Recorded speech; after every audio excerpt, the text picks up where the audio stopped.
fully respected ceasefire and pave the way for dialogue.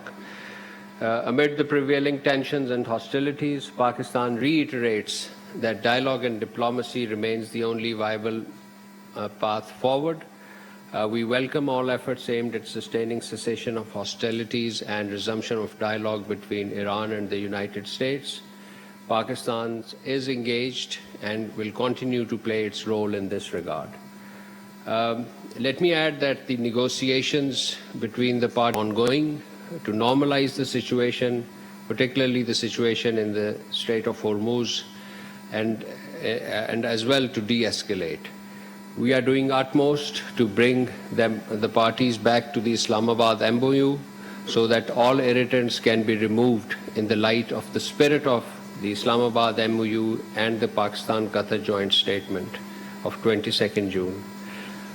We encourage the parties to exercise maximum restraint and fully adhere to their commitment to resume technical level talks for the implementation of the Islamabad MOU in line with Pakistan-Qatar joint statement of 21st June 2026. Last week, in this vein, our Prime Minister, His Excellency Mohammad Shahbaz Sharif, spoke with His Royal Highness the Crown Prince of Saudi Arabia, Prince Mohammed bin Salman bin Abdul Aziz Al Saud.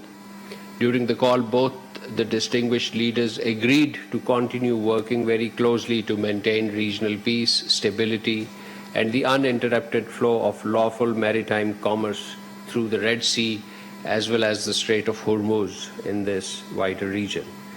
Following up on this important telephone call, and 2 days later, on the 25th July, the Deputy Prime Minister, Foreign Minister, Senator Mohammad Ishaq Dar, held a telephone conversation with the Foreign Minister of Saudi Arabia, Prince Faisal bin Farhan Al Saud.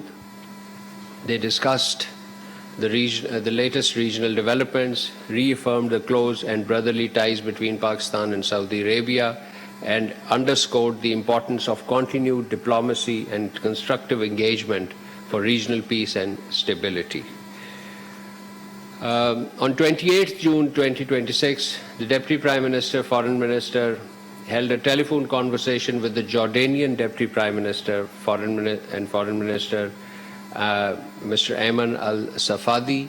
The two leaders discussed the worsening situation in Palestine, condemned Israeli actions, and emphasized coordinated diplomatic efforts and reaffirmed their commitment to regional peace and security.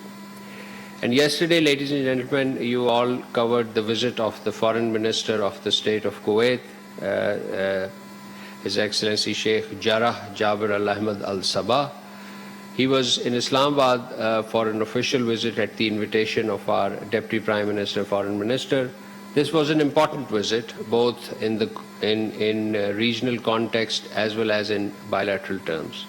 Pakistan and Kuwait reaffirmed their strong and long-standing bilateral partnerships, agreed to deepen cooperation, particularly in trade, investment, energy, IT, agriculture, education, health, and other priority sectors through sustained high-level engagements and establishment of the joint working groups.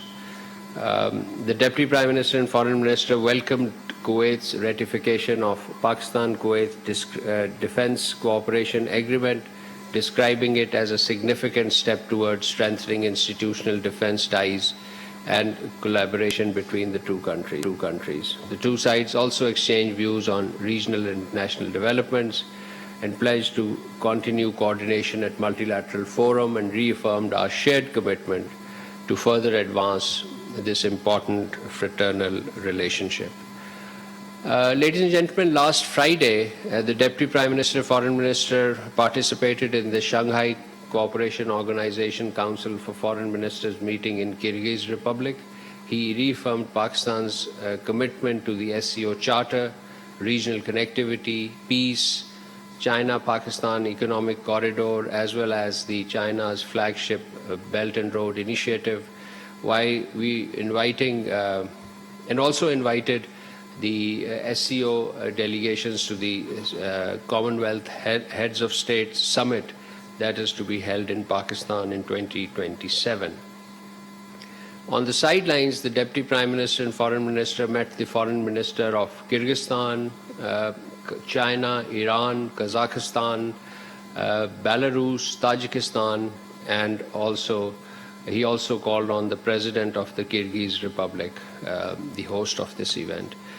He also conveyed Pakistan's readiness to assume SCO chairmanship for 2026-27, and the consequence of that, as I mentioned, would be the holding of SCO Foreign Ministers Conference in the middle of next year, and followed by the SCO Heads of State Summit towards the second half of 2027.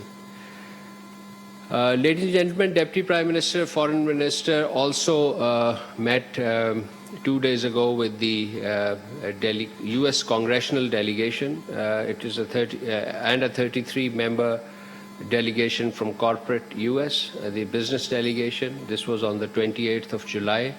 The DPM highlighted the positive momentum in Pakistan-U.S. relations and reaffirmed Pakistan's commitment to strengthening bilateral ties through enhanced parliamentary engagements, economic cooperation, and people-to-people exchanges. Turning to developments in Palestine, on 24th July 2026, the Foreign Minister of 8 Arab Islamic countries, including Pakistan, issued a joint statement strongly condemning Israel's action and restrictions in Jerusalem, particularly concerning the Al-Aqsa Mosque. They called on international community to uphold international law, protect the right of Palestinians, and preserve the religious and historical status of the holy city. And the Deputy Prime Minister, Foreign Minister, Senator Mohammed Ishaq Dar, held a telephone conversation with the Foreign Minister of Egypt, Dr. Badr Abdul Ateh, and Palestine issue was discussed in detail.